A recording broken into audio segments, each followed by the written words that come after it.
Chalotière, dans le département de la Loire. Oui. Chez Chantal Carrara, qui vous avez déjà une longue carrière derrière vous. Oui. Sur Lyon, vous êtes de Mâcon, après vous avez travaillé dans le cadre du réseau de l'astrologie humaniste. Puis finalement vous êtes à Saint-Étienne et vous avez formé pas mal d'astrologues, enfin d'élèves. Vous avez formé beaucoup, donc peu sont devenus astrologues, c'est ça? Oui, oui. À part Madame Bory, par exemple. Madame Bory, une autre personne sur Bourg qui, je crois, fait aussi des consultations. Enfin, quelques personnes. Oui. Mais globalement, ce sont surtout des personnes qui venaient apprendre à se servir de l'astrologie pour elles-mêmes, pour leur vie personnelle. Pour leur vie personnelle, pour leur développement personnel, pour leur vie personnelle, pour leur compréhension aussi de l'astrologie, hein, la symbolique, une compréhension quand même intelligente et qui allait leur aider à avoir une cohérence dans leur vie, pour elles, pour leur famille, pour leurs proches, hein, avec leurs proches. Est-ce que, essentiellement. Moi j'emploie un mot un petit peu sociologique. Est-ce qu'il n'y a pas un risque de trop grande exposition à l'astrologie de la part de ses élèves? Est-ce que quand on va voir un astrologue, il faut chaque fois faire la démarche d'aller voir l'astrologue, et puis ça coûte de l'argent, et puis on ne le voit tout le temps. Parce que par contre, quand on a appris l'astrologie, on risque d'être parfois... Est-ce qu'on accorde trop d'importance à l'astrologie dans sa vie? Alors ça, c'est effectivement une question, mais je trouve que c'est justement l'approche par l'astrologie humaniste, je trouve elle est très intéressante par rapport à ça. Parce que on ne vit pas avec son thème et en regardant ses éphémérides à longueur de journée. Hein. C'est plutôt, on s'accompagne de son thème par rapport à ce qui se présente, à ce qui se passe dans notre vie. Et on n'est pas collé... à l'influence de telle planète qui a... Donc pour moi, ça c'est un langage que j'ai dès le départ avec les élèves. Quoi. Que l'astrologie n'a pas déterminé tout et on va pas... Enfin, il y en a certains qui en font plus que d'autres. Il y en a qui vont plus loin, il y a quand même des techniques prévisionnelles en astrologie humaniste. Oui, mais moi j'approche pas trop ça. Hein. Je suis quand même beaucoup plus sur la psychologie et la spiritualité. C'est vraiment ce qui m'a intéressée. Hein. J'ai vraiment accroché à l'astrologie quand j'ai découvert l'astrologie humaniste et avec la personnalité, l'enseignement d'Alexander Ruperti et de Rudyard, où il y avait vraiment une philosophie de vie. Et donc moi j'ai beaucoup plus pris le côté spirituel. Alors bien sûr que le côté événementiel, je le regarde un petit peu, mais je ne suis pas quelqu'un par exemple d'accrocher aux révolutions solaires, par exemple, des choses comme ça. Hein, bien sûr, je regarde les transits et donc le thème c'est une constante en fait. Le thème natal est une constante. Oui, en évolution. Mais alors l'évolution, elle est liée à l'astrologie peut parler de cette évolution ou c'est à la personne Non, l'astrologie peut parler de cette évolution en fonction de la personne. C'est une relation. Hein, c'est une relation entre le thème et la personne. C'est-à-dire que chaque transit ne va pas forcément être vécu de la même façon par tout le monde. Oui, mais donc vous allez quand même, déjà vous disiez que vous n'étiez pas trop dans le prévisionnel, mais malgré tout, quand vous parlez d'évolution, on est quand même dans le prévisionnel. Ah bah oui, quand même.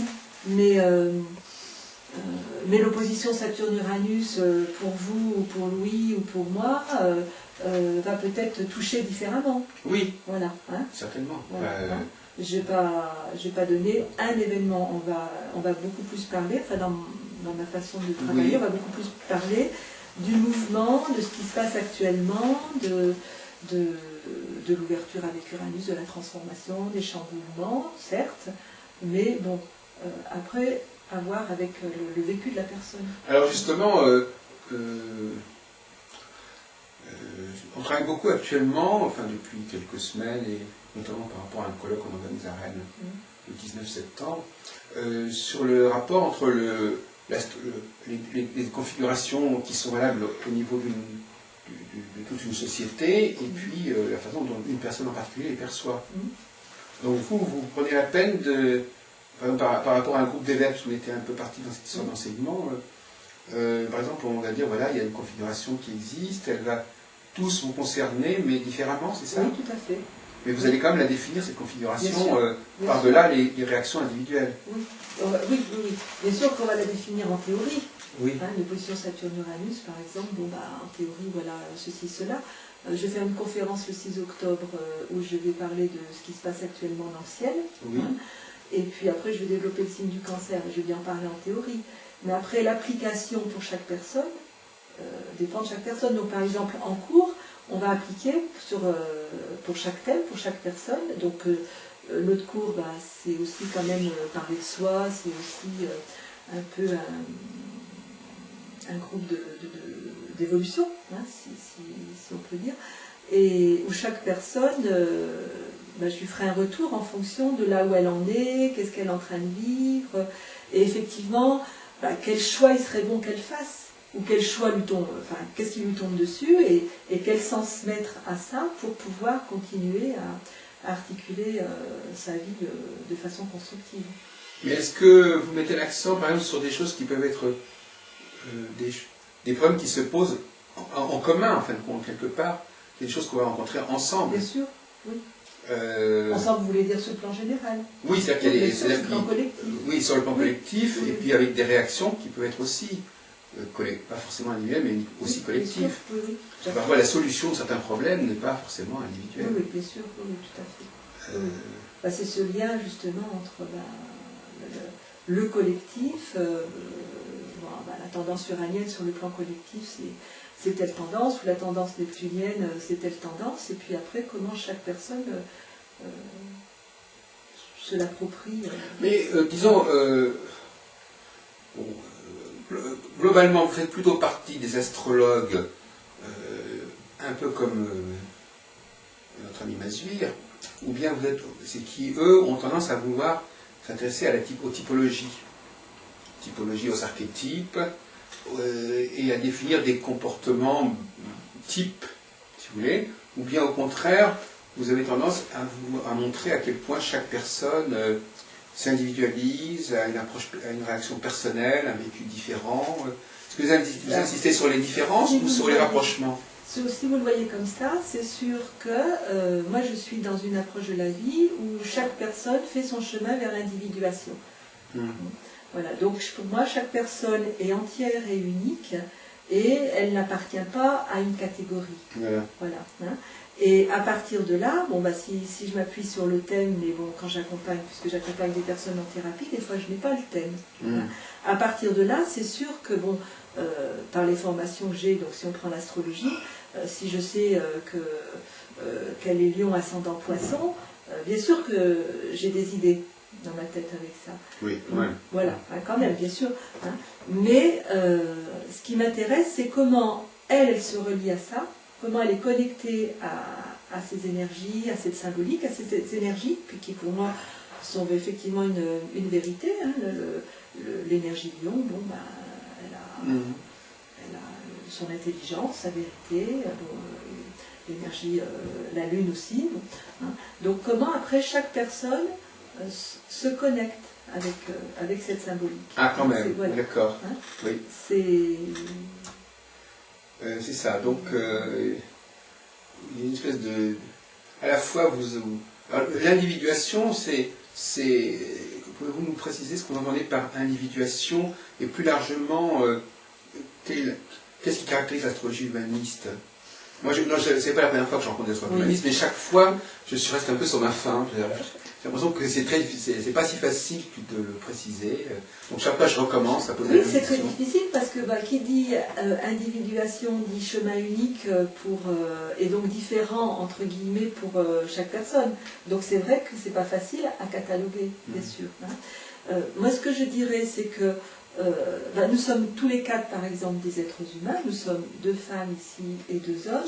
Donc déjà, il y a une catégorie, mais nous avons ensemble que nous respirons, qu'on a du sang dans les veines, que nous sommes des êtres humains et non pas dans des végétaux, par exemple. Donc là, on se retrouve sur un plan collectif et social, et que nous vivons tous les 4 en France, donc nous avons nous parlons la même langue, donc sur ce plan-là, collectif et social, il y a des cohérences. Hein. On va se retrouver sur un certain nombre de points communs, et puis après justement, en fonction de notre individualité qui va se construire. Donc derrière moi, en tant que psy, en fonction de notre histoire, de notre histoire et de tout ce qui a construit le départ de notre vie, on va faire des chemins différents.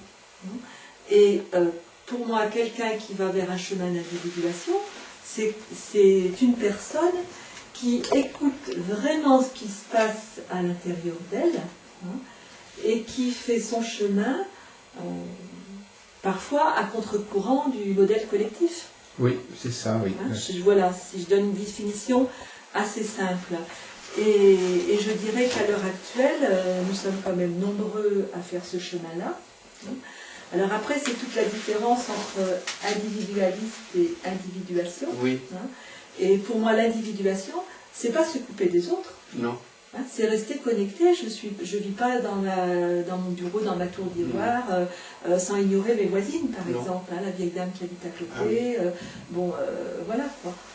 Mais je vais pas forcément répondre aux situations avec les clichés de tout le monde. Oui. C'est après, avec ma propre réflexion, que je vais essayer de me situer et de poser tel acte dans ma vie. Avec les erreurs, oui. Et en apprenant ces erreurs et en revenant... Mais par exemple, moi je suis un peu provocateur. Vous savez, quand on parle des signes distinctifs, vous savez, des signes... Bon, qu'est-ce qui distingue une personne d'une autre? Parfois c'est anecdotique. Il y en a une qui préfère manger ceci, l'autre qui préfère manger cela. Oui, l'une qui aime bien... bon, on va dire, c'est... dès qu'on rentre dans le particulier, dans la particularité de la personne, on a souvent des choses qui sont assez anecdotiques et particulières, justement.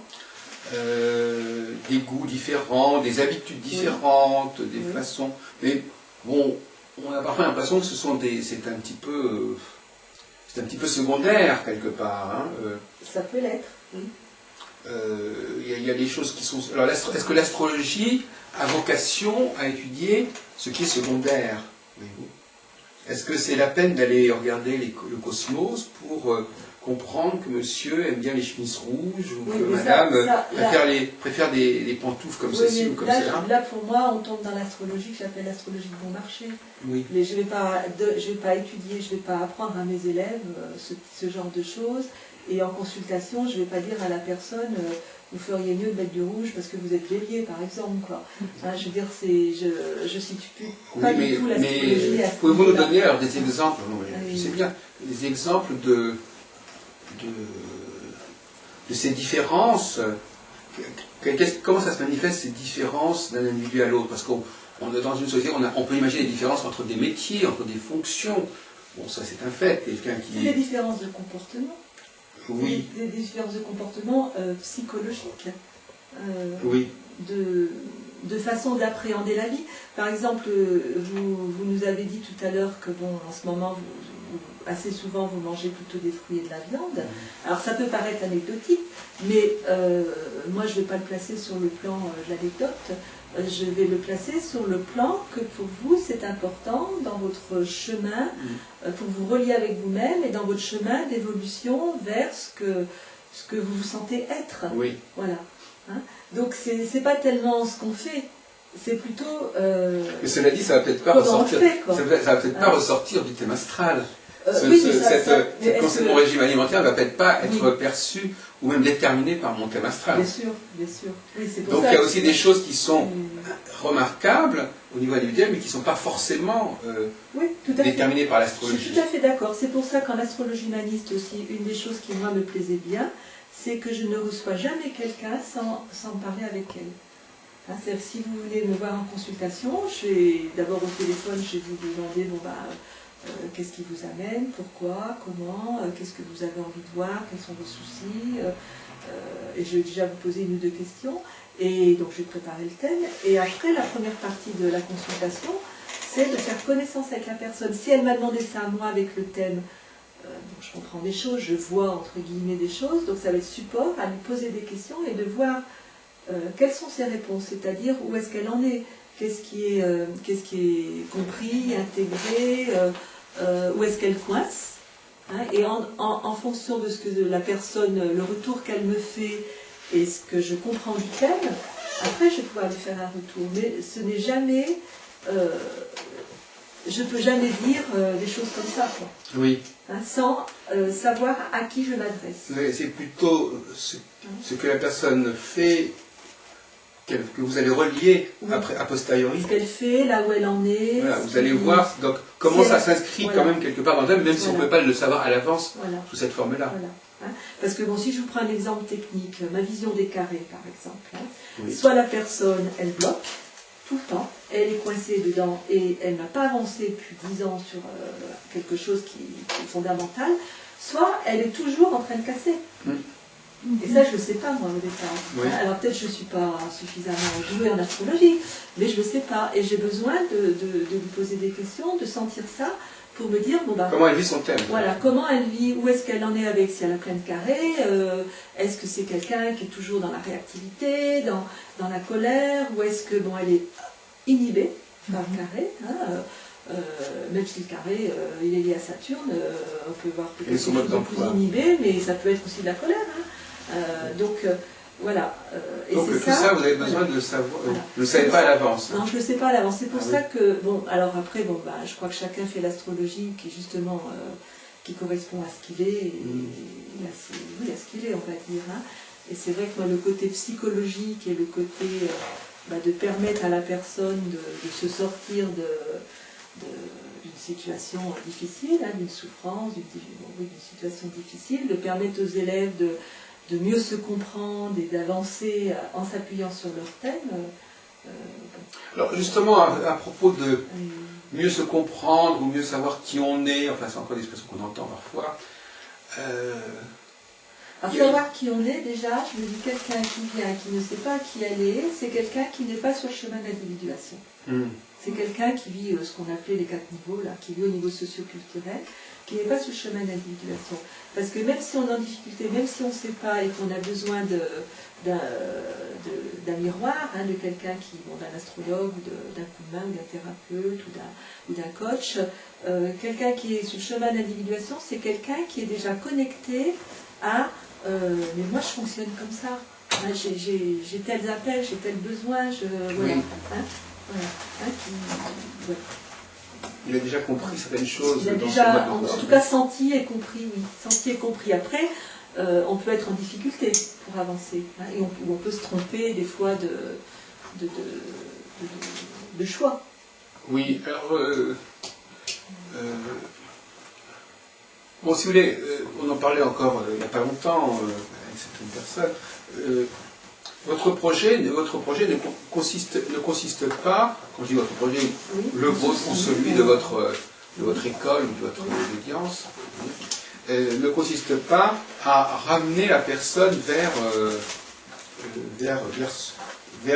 sa fonction, vers son type, vers son archétype.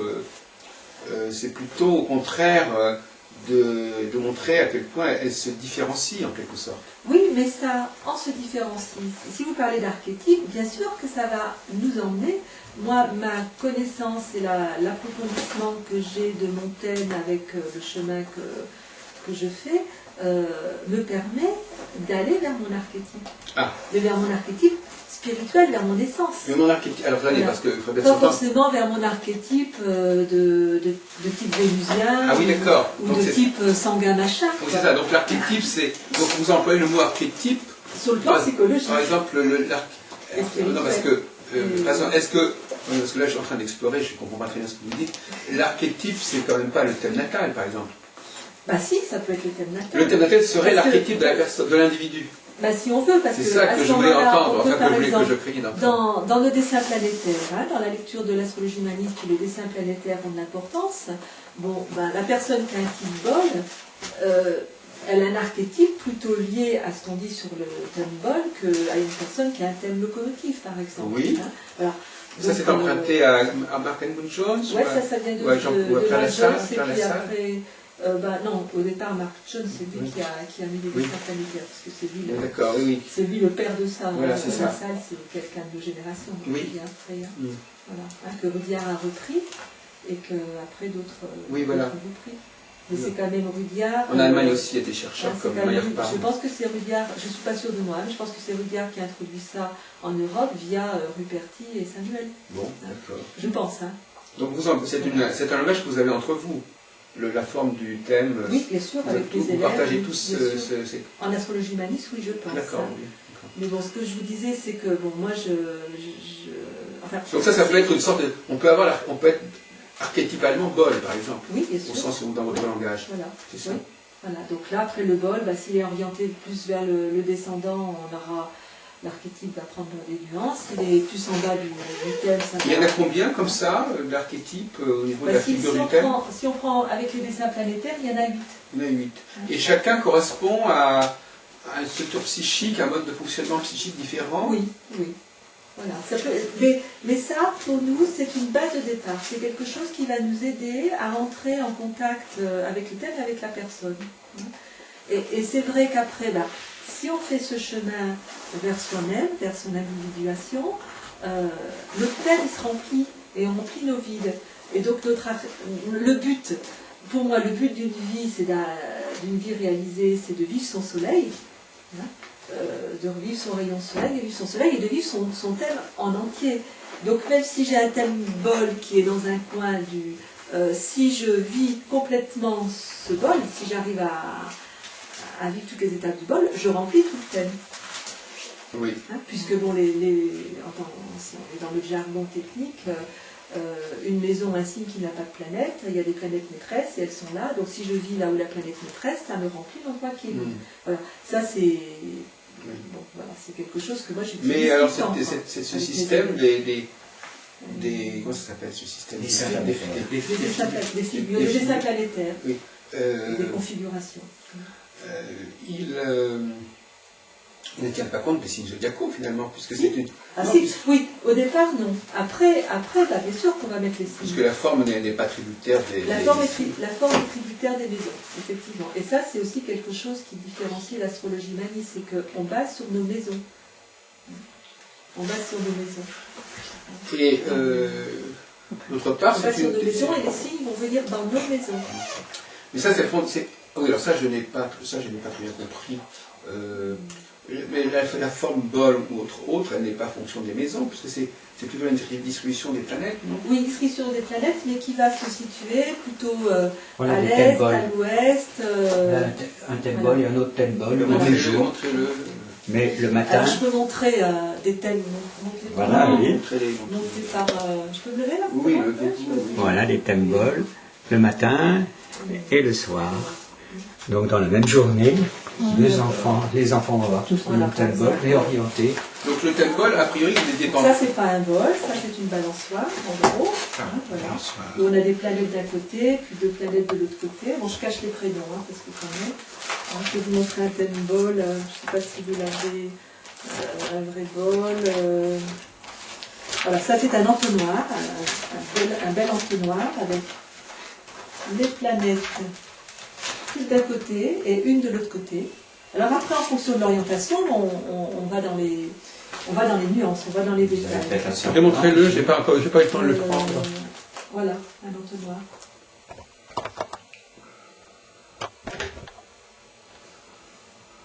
Voilà.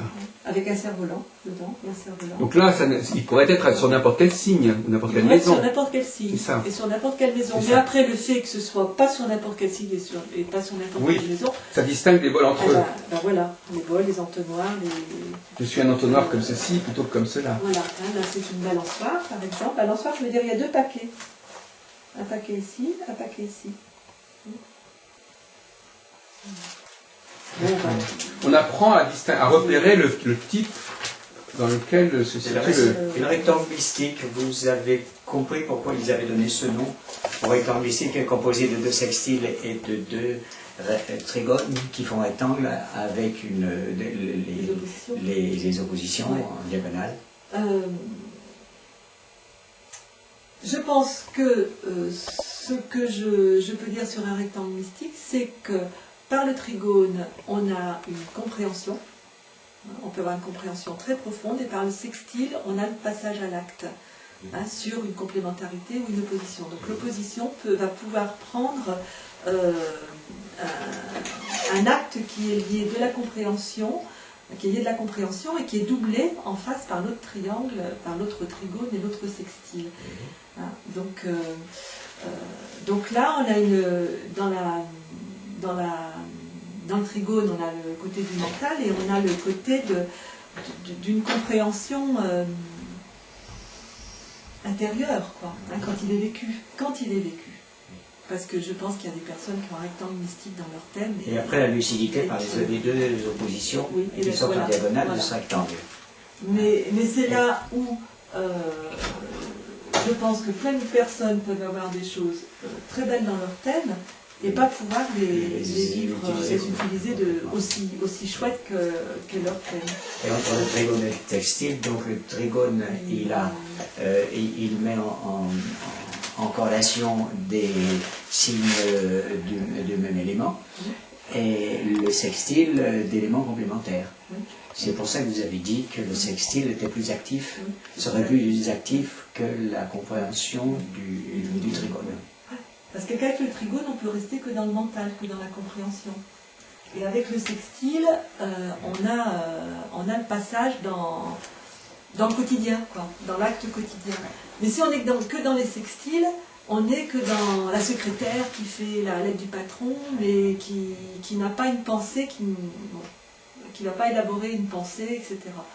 Et donc c'est pour ça que dans trigone et sextile, il y a l'opposition. Là, la troisième planète, hein, qui est au mi-point, enfin qui est apex, est vraiment une planète qui peut faire...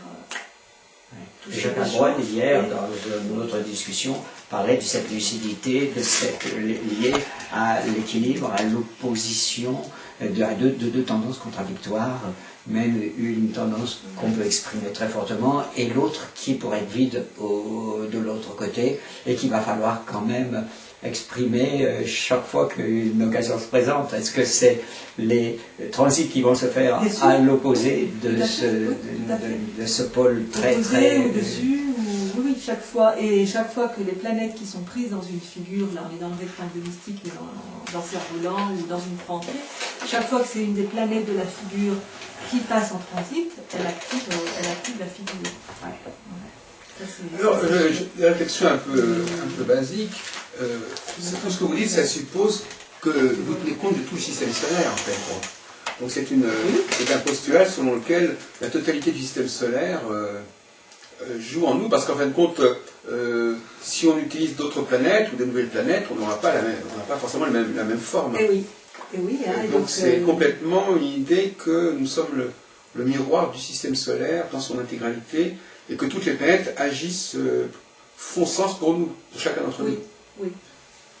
Alors que la typologie, alors qu'il y a des démarches typologiques justement qui elles considèrent que, d'ailleurs c'est le cas de Vauquelin, qui considère que nous sommes marqués par une certaine planète et pas par l'ensemble des planètes, et que l'ensemble des planètes ne va pas nous dire ce qu'est la planète importante. Après, si on prend donc les dessins planétaires, et si on prend l'entonnoir, hein, où on a un bloc de planètes et une en face, la planète qui est toute seule, elle est très importante. Mais elle sera importante par rapport aux autres.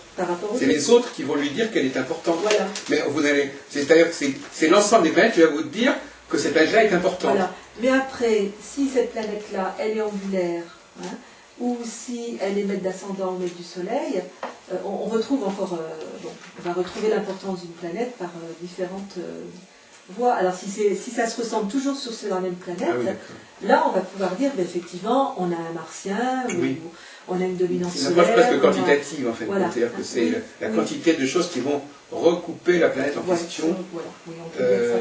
Mais ça sera toujours au prorata justement de l'ensemble. C'est l'ensemble qui fait ressortir la particularité de cette planète dans le thème de la personne. Oui. C'est comme si par exemple... C'est plus une vision d'ensemble et on descend sur la particularité. Hein, et ça, je pense que c'est aussi quelque chose qui me plaisait bien dans l'approche humaniste, que de partir de la particularité. Oui, par exemple, je suis du signe de la balance, elle est balance, donc où est Vénus, etc. Et on se centre que, par exemple, de partir de la particularité pour aller voir la globalité de la personne. Mais par exemple, moi c'est une approche qui m'est un petit peu étrangère, Mais imaginez par exemple quelqu'un qui... Imaginez dans un endroit, je sais pas, il y a... dans une enquête policière, par exemple, quelqu'un arrive dans un hôtel, il y a 50 personnes qui sont suspectes, vous savez, on ne sait pas qui c'est, etc. Alors, est-ce que...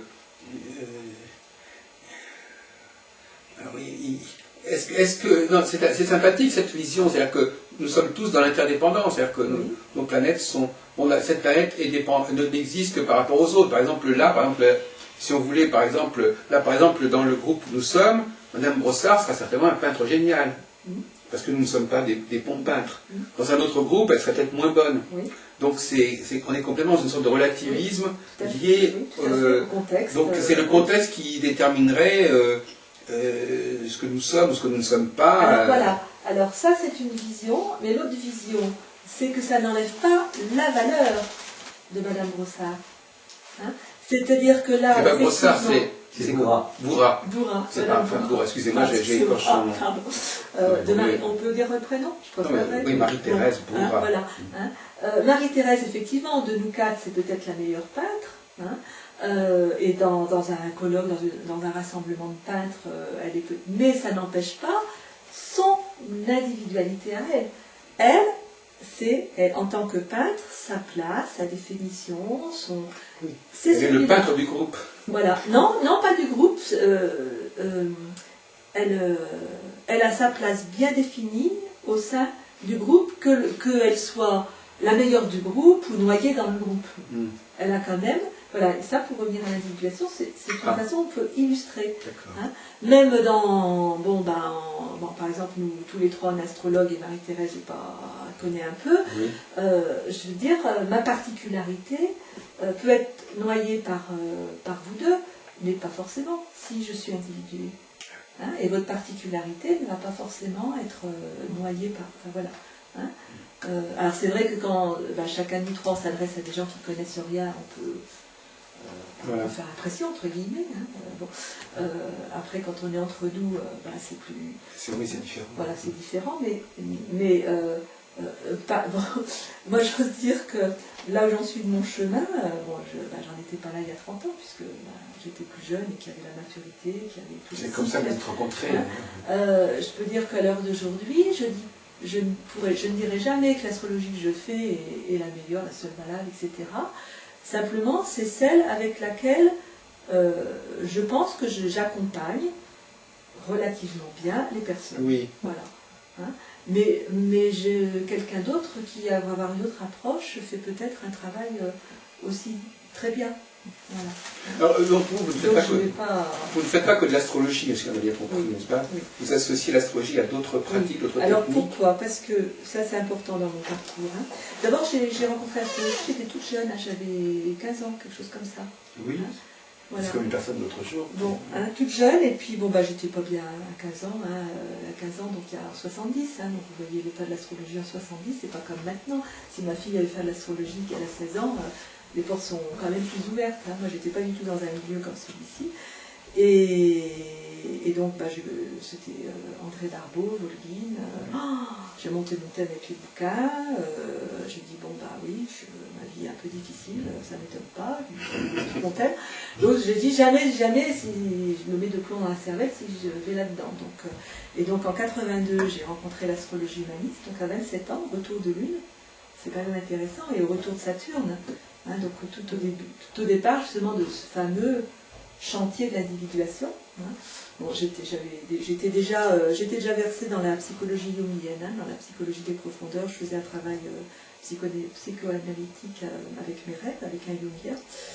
Et j'étais aux Beaux-Arts. Hein, je faisais l'astrologie, mais c'est en 82 où vraiment j'ai fait ce choix. Et en rencontrant Alexander Ruperti,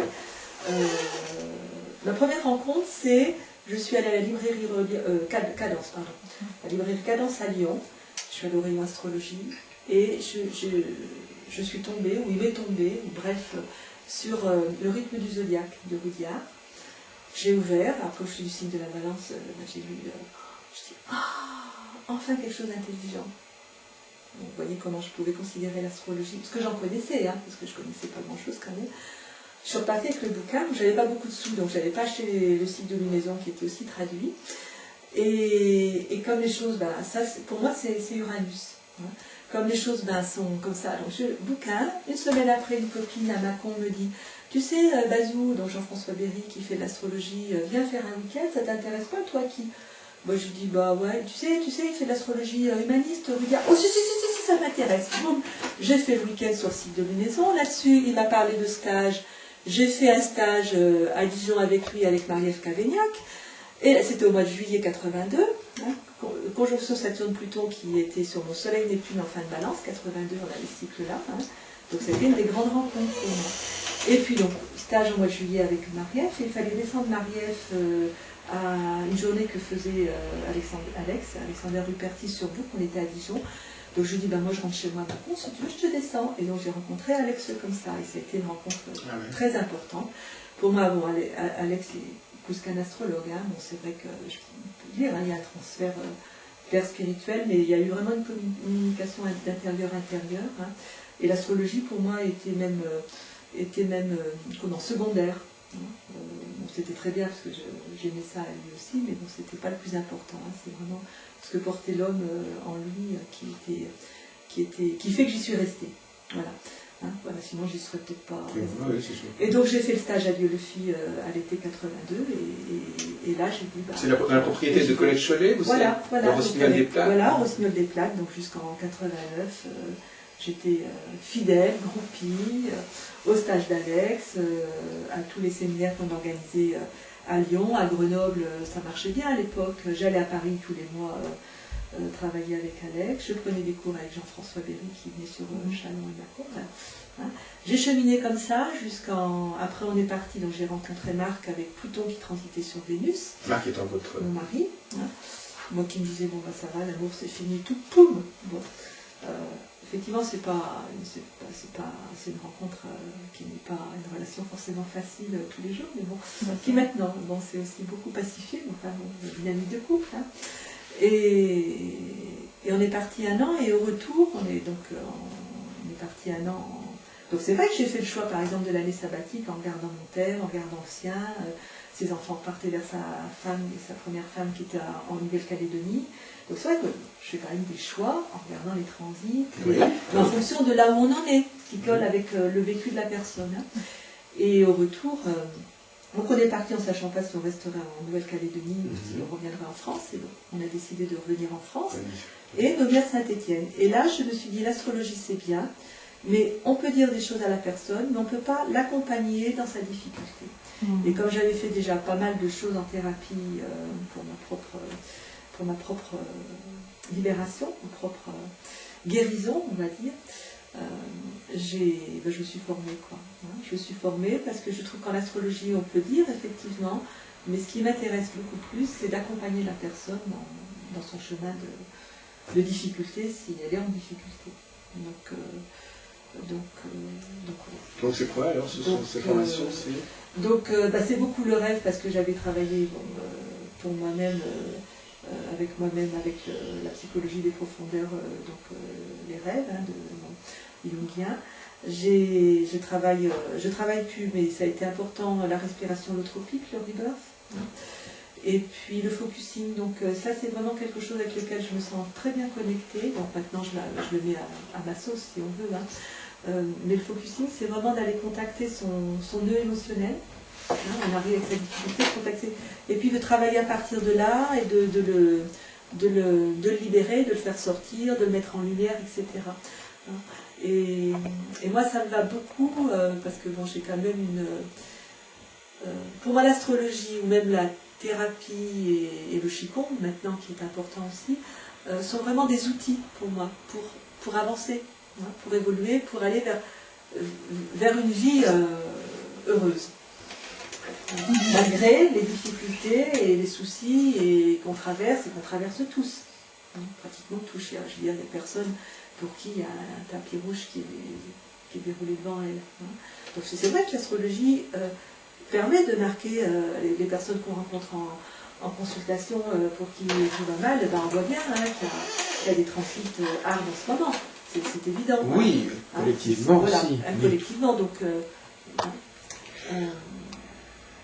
Alors, je vais vous poser des questions qui sont peut-être inhabituelles parce que Oui. on va dans des directions un petit peu. Est-ce que vous pensez que certaines personnes captent certaines planètes plutôt que d'autres, Oui, je enfin, pense, oui. que par conséquent, comment peut-on savoir quelles sont les planètes qui marquent une personne si on ne passe pas par son thème natal, évidemment. Si on ne passe pas par son thème natal? Parce que le thème natal, ça implique, a priori, justement, qu'il y ait une sorte d'interdépendance. Mais le principe, là, la question qui est différente, c'est les gens qui seraient, justement, c'est une opposition, on n'est plus dans l'interdépendance, c'est la question de savoir si certaines planètes, par exemple, captent certaines planètes et pas d'autres. Oui, je pense. Oui. Et donc, comment peut-on le savoir?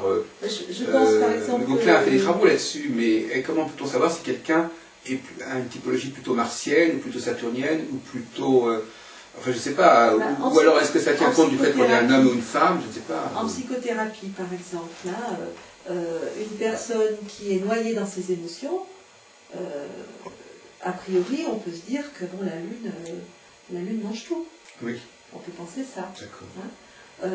Après, par exemple, donc je donne des cours de Qigong et j'en parlais avec une dame qui travaille à la Tablière où je posais des papiers.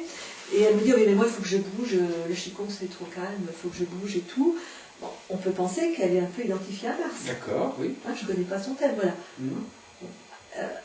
Oui, voilà, il y a quand même des types qui reviennent, des types qui sont marquants. Oui, bien sûr, bien sûr. Voilà. Et à ce moment-là... Je pense que quand même, malgré ce que je fais, voilà. je pense que ce qui ressortira toujours de mon processus, c'est quand même mon côté balance et puis mon ascendant scorpion. Oui, voilà. Hein, mais il peut aller de quelque chose qui va bien et des tares du signe et essayer de le mettre toujours plus en harmonie pour, par exemple, le scorpion qui a parfois mauvaise presse, arriver à en vivre que l'aspect positif. Voilà, c'est ça. Sans me laisser embarquer dans la ça. négativité du signe. Et c'est ça l'individuation. C'est aussi repérer qu'il y a dans tous les signes, dans toutes les planètes, hein, il y a la négativité, et de pointer que dans notre fonctionnement, notre comportement, là, je suis dans la négativité, je suis en train de m'enfermer, je suis pas... Et de s'appuyer sur le côté positif du signe pour tirer vers l'eau. Et à partir de là, on pourrait prendre, si je rebondis sur ce que vous dites, mais je ne sais pas si vous serez d'accord, on peut prendre par exemple 50 personnes qui sont marquées par la Lune, et si on les aide à développer leur côté positif, elles vont davantage se ressembler. Oui. Puisque ce qui les différencie, c'est leur côté négatif finalement. Oui, alors elles vont davantage se ressembler, et si elles arrivent à décoincer la planète malade, hein, et dans le positif de la Lune, donc dans une sensibilité, hein, dans une sensibilité, dans une belle sensibilité, forcément, ça va leur faire découvrir des choses qu'elles ne pouvaient, qui étaient qu'un potentiel, leurs autres planètes. Si elles vivent positivement la Lune, leur soleil va sortir aussi, va plus rayonner. Pour moi, oui. Oui, mais ça c'est un autre stade, effectivement. C'est toujours, comme on dit, le mieux est l'ennemi du bien. Enfin, je veux dire, effectivement, ça c'est un autre point qui complexifie à nouveau les choses, n'est-ce pas? Mais dans un premier temps, effectivement, moi ce que j'avais retenu, c'était cette idée justement que, pour employer une expression un petit peu schématique, le bien, si on est dans le bien, on se rapproche des autres, et si on est dans le mal, on s'en éloigne quelque part. Oui, mais on se rapproche des autres. Mais si je vis bien mon soleil, si on prend la Lune, admettons que je vis la Lune très positivement maintenant, ça va me permettre de mieux faire rayonner mon soleil, Mars, Mercure, etc. Mais ça ne m'éloigne pas des autres. Je resterai encore bien plus consciente de mon interdépendance avec mes amis Lune. Oui, mais enfin, vous savez, on en a parlé... Et là, je suis vraiment dans l'interdépendance et dans le bouddhisme. Voilà. Parce que vous avez dû voir un peu l'ambiance de la salle, et c'est vrai que... Mandala, plus que l'astrologie, c'est pour moi l'aventure vers la spiritualité et l'incarner. Le bouddhisme n'insiste pas trop sur les différences entre les gens.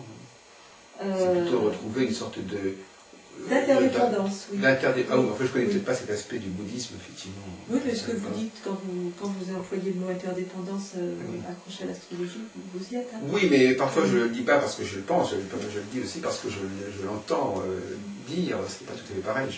Je ne suis pas toujours d'accord avec tout ce que je décris ou perçois. Dans le domaine de la psychothérapie, est-ce que vous avez pu établir des relations entre certaines configurations que vous pourriez considérer comme dangereuses, qui font des handicaps, comme Jacques Albron en parlait l'autre jour, ces fameux handicaps? Est-ce que nos handicaps psychiques pourraient être désignés par certaines configurations astrologiques? Est-ce que vous en avez fait le bilan en pratiquant les deux disciplines? Par exemple, en astrologie humaniste, avec Alex, il ne voulait jamais entendre parler de lune noire.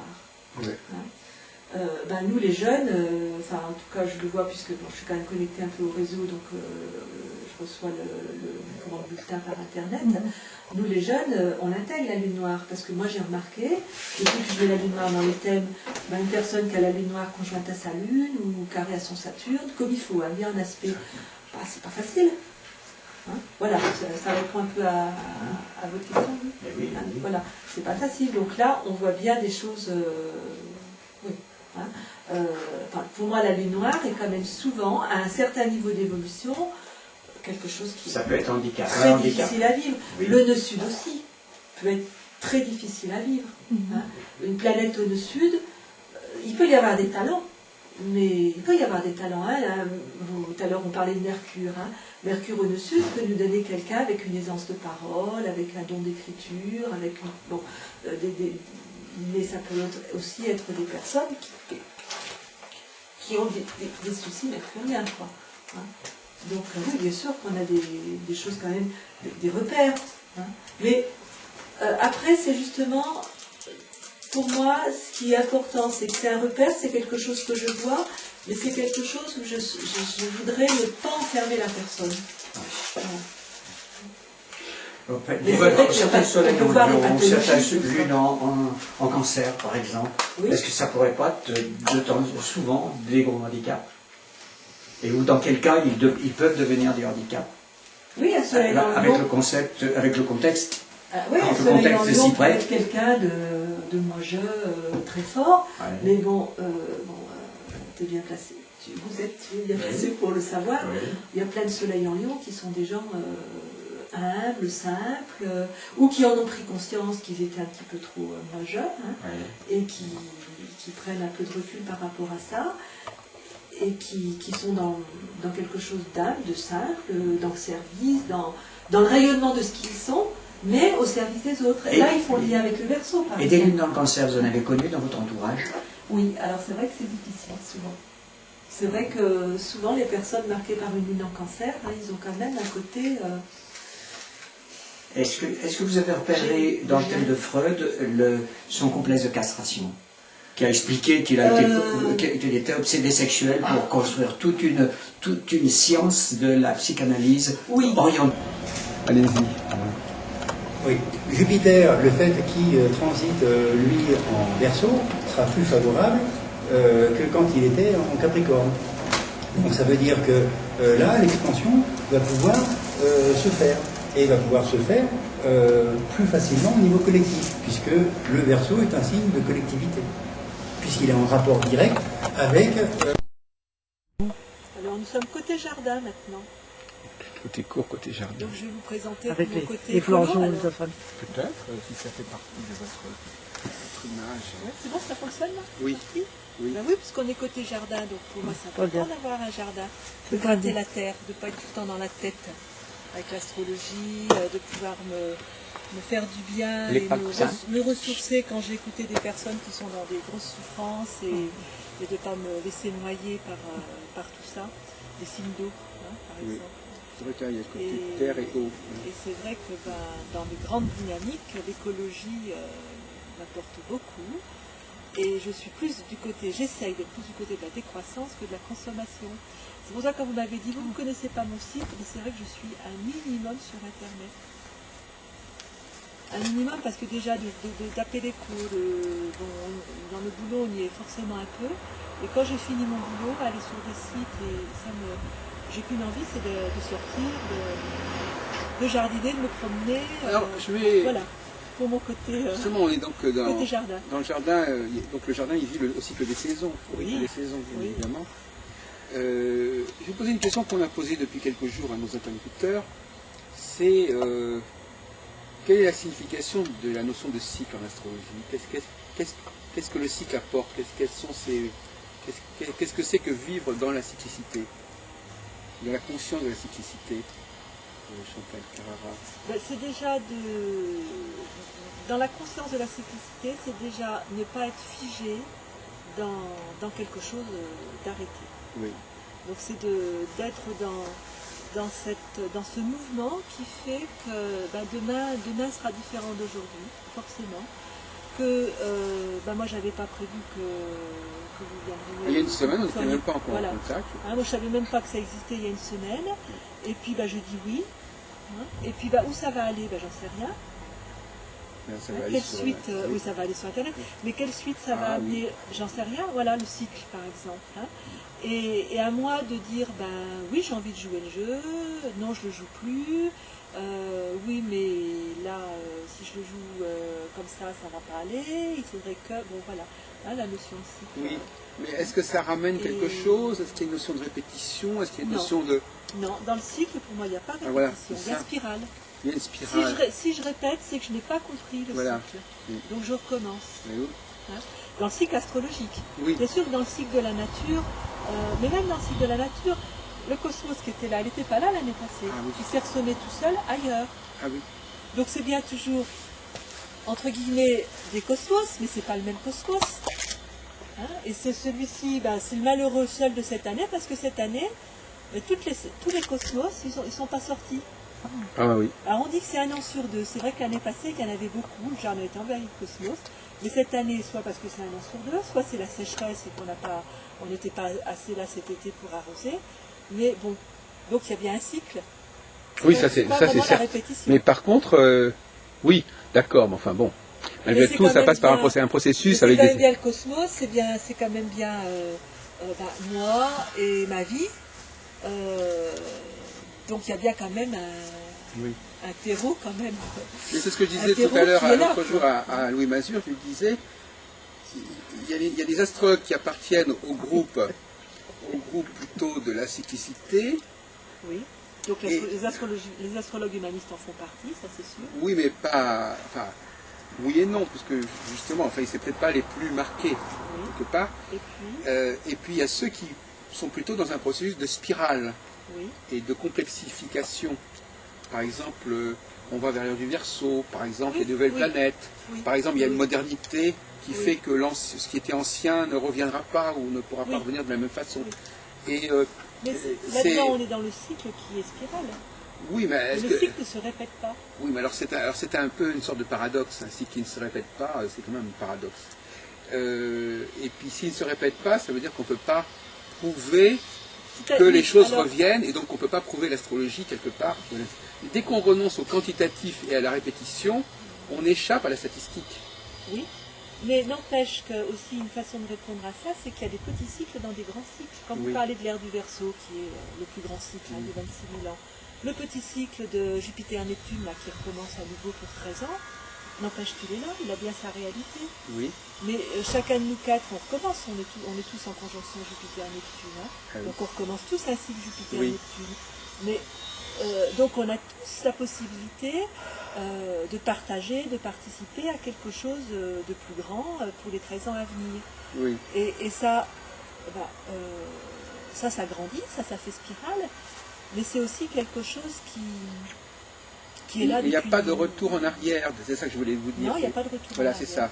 Sauf si on ne prend pas les rendez-vous. Sauf si on ne vit pas les cycles. Alors, il y a stagnation et il n'y a pas de retour en arrière. Sur un certain plan.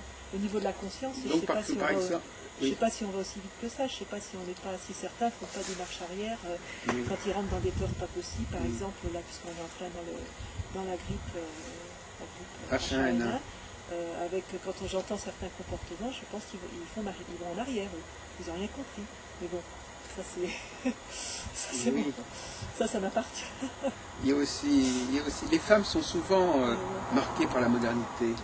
elles ont une sensibilité très forte au niveau il faut que les choses changent, on peut parvenir à des vieilles pratiques. C'est-à-dire que, par exemple, moi, j'ai pas envie d'élever ma fille comme ma mère m'a élevée. Ça, oui. J'ai envie de comprendre la façon dont ma mère m'a élevée, pourquoi elle a fait ce choix, pourquoi j'ai eu des souffrances dans mon enfance. Hein, c'est le travail que j'ai fait de réparation. Et c'est vrai que je n'ai pas envie de reproduire le schéma. Après, c'est tellement inscrit en moi.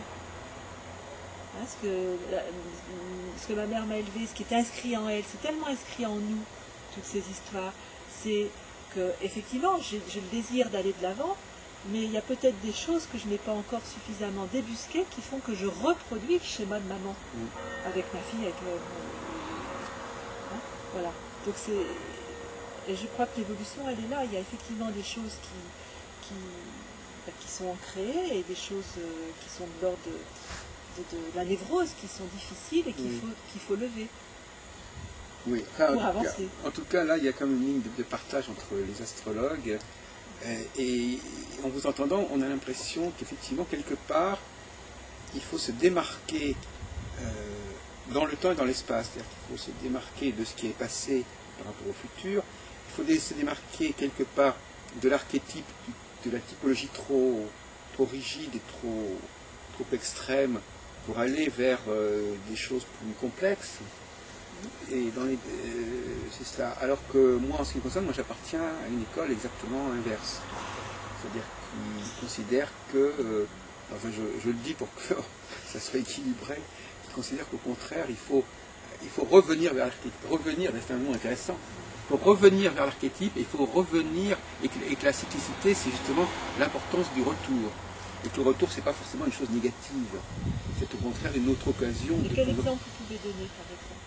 C'est moi qui vais basculer. Parce que quand vous dites ça, je vous entends et je peux vous suivre, mais quel exemple concret, par exemple? Par rapport à quoi? Quand vous dites qu'il faut faire le retour. Eh bien, il y a par exemple, moi en ce qui me concerne, par exemple, je suis actif dans le milieu astrologique depuis plus de 40 ans. Le retour des énergies, par exemple, le pouvoir à nouveau, tous les gens, tous les leaders, d'ailleurs, tous les hommes politiques, enfin, tous les gens qui sont des responsables, savent qu'ils ont besoin que les choses reviennent. Pas que les choses reviennent, mais qu'eux-mêmes retrouvent un potentiel. Oui. Et entre-temps, par exemple, et qu'on les écoute. Oui. On n'est pas tout le temps écouté. Oui. Donc on ne peut pas non plus tout le temps être écouté. Oui. Moi je m'intéresse beaucoup à la psychologie des leaders par rapport à l'astrologie. Oui. Donc, et donc par conséquent, les leaders, ils ont une vie cyclique. Il y a des moments où ils ont un code. Et ils ont besoin de cette cyclicité pour les remettre en selle, si vous voulez. Alors, évidemment, ils vont pas faire... Comment? Est-ce qu'ils avancent vraiment? Je ne Ça, sais, c'est le peu problème, importe. c'est l'interrogation qu'on peut se Peu poser. importe. Est-ce que ces gens leaders, est-ce qu'ils ne reproduisent pas tout le temps le même cycle et que pour moi, ils ne dégagent pas vers l'avant, ou est-ce qu'effectivement, ils dégagent vers l'avant? Et je trouve pour moi les vrais leaders, si on prend des êtres comme Gandhi par exemple, sont des personnes qui ont essayé de vraiment aller vers l'avant. Si vous voulez, c'est pas du tout comme ça que je vois les choses, mais on n'est pas... Enfin, moi je veux bien comprendre, malheureusement le temps nous est compté. Non, mais j'ai pas vraiment compris ce que vous on pourrait en discuter, mais de toute façon, quand j'ai dit ça, j'étais pas censé... C'était simplement pour témoigner par rapport aux auditeurs, mais pas par rapport à notre entretien. Mais simplement marquer le coup en disant...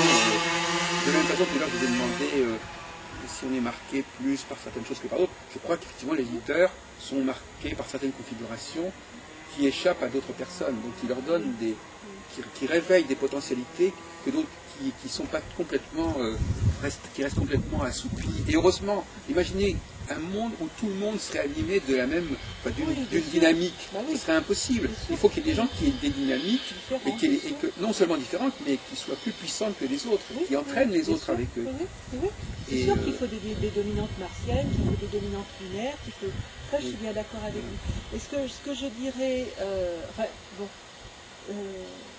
moi, si je regarde mon cheminement, j'ai toujours le même thème de naissance, mais les transits font que c'est passé, et c'est passé plusieurs fois si on regarde Jupiter-Saturne, et c'est passé qu'une fois si on regarde Uranus-Neptune et Pluton, puisque je n'ai pas encore 84 ans. Non. Donc, on n'est pas encore à un deuxième trimestre. C'est ça qu'on se reverra d'ici là. Mais ce que je dirais, c'est qu'avec ce thème de naissance et ces transits et ces progressions secondaires, j'ai eu la possibilité de dynamiser mon potentiel natal, et de le faire, j'espère, évoluer, c'est-à-dire de ne pas reproduire toujours le même schéma. Mais ma dynamique natale, mon archétype natal, il est là. Mais ce que je pense que peut vraiment nous apporter l'astrologie, si on fait un chemin de conscience, pas que l'astrologie, c'est qu'on va avancer, on va muter, mais toujours sur le même terrain. Si on prend l'exemple du jardin, ça sera toujours le même jardin, mais il peut évoluer le jardin au rythme des cycles. Oui, mais ce sont des évolutions cycliques. Oui, cycliques, oui, tout à fait. C'est-à-dire que finalement, on est bien content que les choses reviennent en fin de compte. On est bien content qu'il y a une énergie du printemps qui revienne, et ça serait embêtant qu'elle ne revienne pas. Oui, Et bien, on est bien content aussi qu'à certains moments, il y a des gens qui ont un potentiel, qui retrouvent un potentiel, et alors qu'on pourrait dire, oui, ben ça y est, il a perdu son potentiel, c'est fini. Non, mais moi je pense que d'évoluer, c'est pas perdre son potentiel, c'est toujours le générer plus positivement. Oui. C'est toujours dynamiser plus mais cette évolution, elle doit être portée par... porte en nous. Oui, mais cette évolution, c'est compliqué, mais on s'aperçoit qu'on est dans cette espèce de zone intermédiaire où beaucoup d'astronomes essaient de se situer, qui est très difficile, comme s'il y avait des paramètres différents qu'on essaie de concilier. J'ai l'impression d'une espèce de grand écart un petit peu. C'est-à-dire qu'on voudrait à la fois, et surtout chez les astrologues, on voudrait à la fois, comme on dit, ménager la chèvre et le chou. C'est-à-dire on voudrait à la fois dire oui, bon, les cycles c'est important, les répétitions, les choses qui reviennent, les énergies qui reviennent c'est important, mais attention, etc. Le problème c'est que bon, c'est bien que vous disiez oui, d'accord, il faut faire attention, mais ça veut dire qu'il y a une préoccupation. Moi, si je vous décris un phénomène, bon, je sais très bien que il n'épuise pas la réalité, mais je ne suis pas forcément en train toujours de dire attention, c'est bien, mais il faut faire le contraire, il faut penser au contraire. C'est-à-dire que les astrologues, et c'est aussi le problème, c'est les astrologues, est-ce qu'ils sont plutôt du côté, a priori, est-ce qu'ils sont plutôt du côté du cycle, du processus qui revient en permanence, quitte à ce que d'autres professions viennent leur dire oui, il y a des changements, etc. Ou est-ce que c'est à eux d'intégrer ces perturbations ou ces différences? C'est ça la vraie question. C'est pas que ce que vous dites n'est pas pertinent, c'est la question de savoir si c'est pertinent au regard de l'astrologie ou par rapport à l'astrologie. Alors, bon, moi c'est là où je suis très humble au niveau de l'astrologie. C'est un outil pour moi pour soutenir des personnes dans leur cheminement. Mais je pense que pour moi, l'astrologue, c'est la deuxième facette, c'est la deuxième chose que vous avez évoquée, que vous avez très bien évoquée, c'est pour ça que j'arrive pas à la redire. Voilà. Si on faisait un débat là-dessus, je serais plutôt de ce côté-là. Du côté de la différenciation. Oui. C'est ça. Oui. Et mais sur un terreau, sur un terrain donné. Moi, ce qui est important pour moi, c'est la dualité. C'est-à-dire que je trouve toujours qu'il faut toujours accepter que l'autre ait une autre fonction que nous. Donc moi je dis, nous on est astrologue, bon, mais il y a d'autres personnes qui peuvent faire un autre travail que le nôtre. Bien complété. Mais on n'est pas censé tout faire nous-mêmes, on n'est pas censé à la fois de faire une chose et son contraire. Et pourtant, quand on entend des psychologues, moi j'en entends beaucoup à France Culture, on se dit, oh les pauvres, s'ils avaient un petit peu étudié l'astrologie, ils ne diraient pas. Mais c'est bien ce que je vous dis. Mais c'est bien ce que je vous dis, il y a un équilibre. Il y a un équilibre. Mais moi, par exemple, récemment, on a parlé avec des gens qui font du tarot, par exemple. Oui. Bon, alors il y a des gens qui me disent, bon, il y a un moment donné où l'astrologie s'arrête, et on fait autre chose. Bon, et il y a d'autres personnes qui disent non, les réponses, les questions que l'on peut poser au tarot, on peut aussi les poser à l'astrologie. Il y a des gens qui veulent tout mettre sur l'astrologie. Voilà, c'est ça. Il y a des gens qui veulent tout mettre sur l'astrologie plutôt que d'accepter que l'astrologie soit là et qu'il y ait autre chose à côté. Moi je pense qu'il y a des choses à côté. Voilà. Et par exemple sur l'événementiel, moi je ne suis pas tellement sur l'événementiel, À un moment donné, j'ai étudié le tarot de Marseille que j'ai laissé, mais quelqu'un qui veut répondre à une question événementielle, et c'est pas mon truc, quoi. Et ben, je vais dire, on peut tirer les cartes. Voilà. Hein. Ah oui. Alors, moi, je le fais plus. Hein. J'ai pas envie, je le fais pour moi, mais je le fais plus. Donc, c'est pas une publicité que j'ai envie Non, de non, faire. d'accord. Donc, Mais on j'ai n'allait des pas lui amis, demander de temps. voilà. Mais j'ai des amis en qui j'ai vraiment qui font ça très bien, hein, qui font ça avec Voilà. vraiment justement avec la philosophie humaniste, pas très proche. Eh bien, on va voir ces gens-là. Voilà. Si je vous ai posé une question, c'est que le Voilà. problème se pose aussi à un autre niveau. Bien sûr. Il y a l'archétype, bon, il peut y avoir des perturbations de cet archétype. Il y a des cycles, mais ces cycles peuvent également être vécus sur des plans de différence, etc.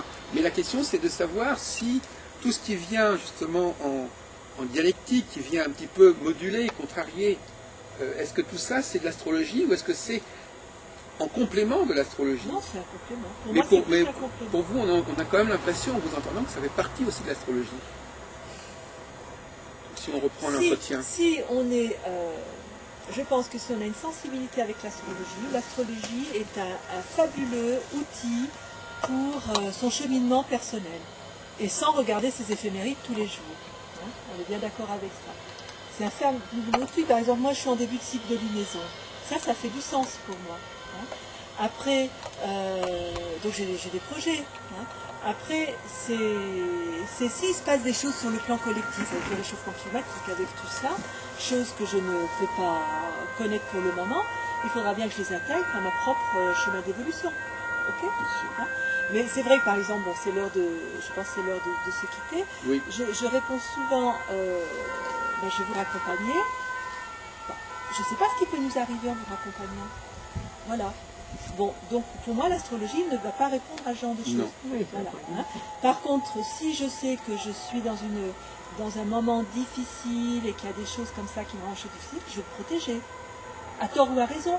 Hein. Mais je veux aussi aller travailler où ça me fait peur, où est la difficulté. Donc je peux m'appuyer sur mon thème pour le travailler, ou je peux le travailler avec le tarot, ou avec une psychothérapie, ou avec du coach, enfin bon, avec de la numérologie aussi. Pour moi, la numérologie peut être un très bon complément à l'astrologie. C'est quelque chose, je pense, si je l'avais rencontré avant l'astrologie, je me serais peut-être spécialisée en numérologie. Hein, peut-être avec la lune Capricorne, peut-être quelque chose comme ça depuis. Ah bon? Hein. Par contre, c'est vrai que la symbolique du chiffre me plaisait beaucoup, et quand je l'ai rencontré d'une façon dont je trouvais... Ça ne vous gêne pas que ce ne soit pas fondé sur des réalités planétaires, Non. astronomiques? Non. Le principal, c'est que ça marche. Ah oui, moi je pense que ça marche. Oui, la numérologie, quand c'est bien fait, ça marche. Et le tarot de Marseille, ou n'importe quel tarot, quand c'est fait intelligemment...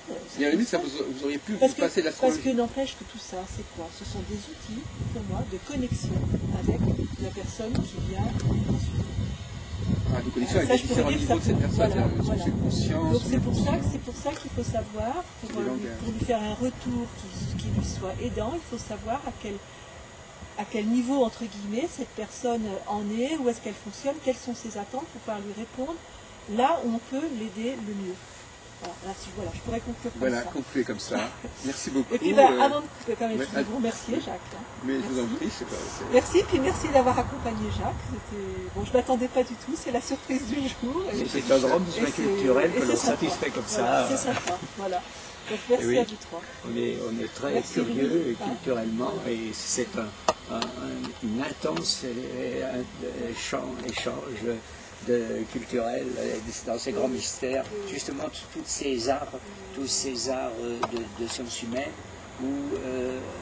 comme la numérologie, la morphopsychologie, Oui, j'ai oublié le la tarot, morphopsychologie, pour moi, c'est l'astrologie, très...